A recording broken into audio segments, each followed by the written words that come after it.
Anya Josephine Mary Taylor Joy, or Anya Taylor Joy for short, is an American-born Argentine-British actress and model. She was born on the Golden Coast in Miami, Florida on the 16th of April 1996. And if you thought the actress herself was fascinating, wait till you hear her family history. Remember to give this video a like and subscribe to this channel for more videos on your favorite celebrities. The Queen's Gambit actress is the youngest of 6 children. Her mother, Jennifer Marina Joy, used to work as a psychologist. She was born and raised in Zambia, Africa, and is one of English and Spanish descent. Anya's father is quite the interesting character as well. Dennis Allen Taylor is an Argentine of Scottish heritage. He used to be an international banker, but changed careers to become a professional racer in offshore powerboat racing. As a family, the Taylor Joys moved to Buenos Aires when Anya was just an infant, and she grew up mostly speaking Spanish. At the age of 6, the family moved to the Victoria area of London, and little Anya was apparently so traumatized by the move that for the next 2 years, she refused to speak English. She now says she felt confident that her refusal to speak English would force her parents to move the family back to Argentina. This obviously didn't happen, though at the age of 14, Anya dropped out of school and moved to New York City. She says she was bullied by her peers and she wanted to pursue an acting career.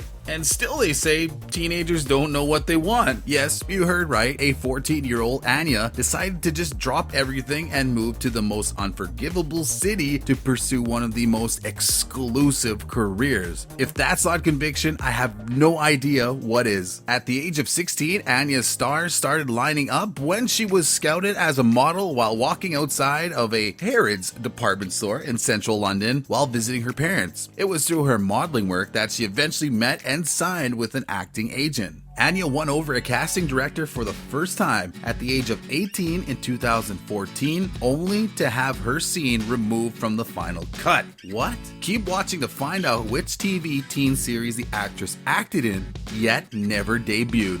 Her first television appearance came in the same year in an episode of the detective drama series Endeavor, though it is her role in the 2015 fantasy adventure drama series Atlantis that is considered to be her true debuting role. The year 2015 brought her quite a bit of success, as she also had a lead role in the period horror film The Witch, in which she portrayed the role of Thomasin. The film and Anya's performance received critical acclaim, and she won 3 awards for her work. She won the Gotham Independent Film Award for Breakthrough Actor and the Empire Award for Best Female Newcomer and the Fangoria Chainsaw Award for Best Actress. In 2016, Anya took a starring role in the science fiction horror film Morgan. The film was released in 2016 and unfortunately received mixed to negative reviews and also didn't do very well at the box office. Refusing to let the slightest bit of unsuccess deter her, Anya later that year portrayed the role of Charlotte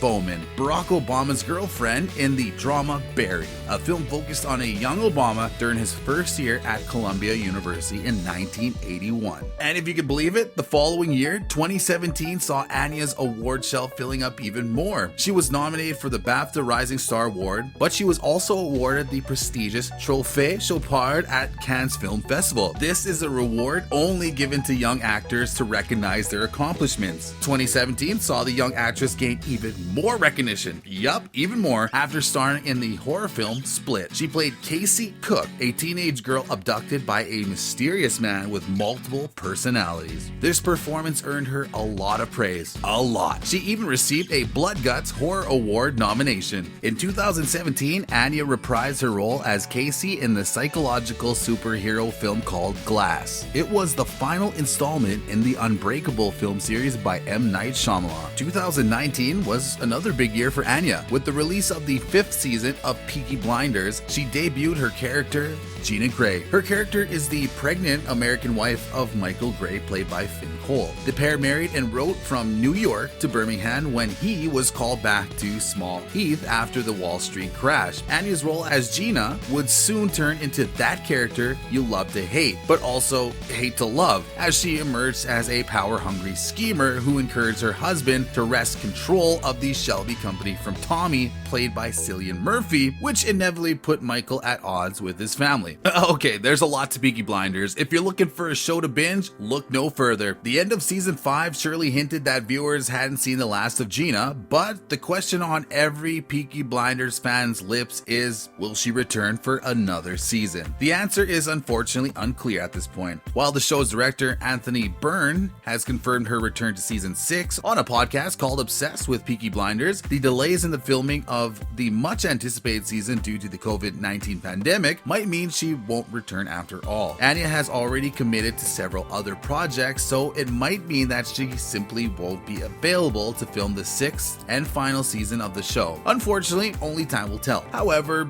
it doesn't mean we've seen the last of Gina Gray. Season 6 might be the last season, yes, but word on the streets has it there might be a film set to follow the highly successful series. So if you're a bit geeky on the Peaky, according to pre-English Anya, that's bueno. 2020, one of the worst years on record for many, saw Anya move into a more lighthearted direction when she played Emma Woodhouse in a comedy drama film titled Emma. It is a film adaptation of the 1815 Jane Austen novel with the same name. 2020 also saw Anya become a real household name when she broke onto our screens in the highly acclaimed and very popular Netflix drama The Queen's Gambit. It's an intriguing series and role in which Anya plays Beth Harmon, a troubled yet brilliant chess player. Anya's character struggles with drug and alcohol addiction, yet strives to become the world's greatest chess player. Queen's Gambit is truly a monument on the Netflix playlist. Again, make sure to give it a peep, because both the series and Anya's performance have received widespread critical acclaim. Darren Franick of Entertainment Weekly calls her performance darkly fascinating and takes note of how she excels in the quiet moments, with her eyelids narrowing as she decimates an opponent and her whole body physicalizing angry desperation when the game turns against her. In a similar review, Caroline Frank of Variety calls her performance so magnetic that when she stares down the camera lens, her flinty glare threatens to cut right through it. In 2021, her performance in both Emma and The Queen's Gambit earned her even more nominations, this time from the Golden Globes, the Satellite Awards, and the highly prestigious Screen Actors Guild Awards. It makes you wonder what else Anya might achieve if a mere 7-year career has already seen her achieve so much. Quite fittingly, it would seem Anya's future is quite bright. In 2021, Time magazine included her on its 100 Next list of emerging leaders who are shaping the future, with a tribute written by the former world chess champion Garry Kasparov. The question on everyone's minds is, can Anya actually play chess in real life? And the answer is yes and no. Anya actually had to learn to play chess prior to filming the Netflix hit, yet the level of playing in each of the series is so advanced that Anya and the other actors had to memorize the moves for each scene before filming it. The creator and the director of The Queen's Gambit, Scott Frank, tells Entertainment Weekly that they're always real moves and it's always very accurate. You can freeze frame anything and it's a real chess setup. There's even a whole sequence where you never see the board, but they're actually moving the pieces where they're supposed to. The actors always knew exactly where every piece was supposed to go. If, say, rehearsing chess is anything like rehearsing dance, let's talk about the choreographer for a moment. In a separate interview with Entertainment Weekly, Anya says she really didn't have much experience with chess before filming the series at all, but she trained with world-renowned chess teacher Bruce Pandolfini to learn the basics. But because of the complexity of the games, she had to memorize the moves like choreography before each scene was filmed. The average human chess game, according to a simple Google search, can have around 40 moves. Can you imagine memorizing all of that? Anya's 2021 diary seems to be filled up already, with several projects either waiting in the wings or simply waiting for their release date. A few of her upcoming projects include Edgar Wright's psychological horror film Last Night in Soho, which is scheduled for release in October 2021. She will also return with filmmaker Robert Eggers for a starring role in the historical revenge film The Northman, which has been described as a Viking revenge saga set in Iceland at the turn of the 10th century. She is also set to star in the Mad Max Fury Road prequel Furiosa. With so much going on in her professional life, it's hard to imagine Anya has time for a love life, right?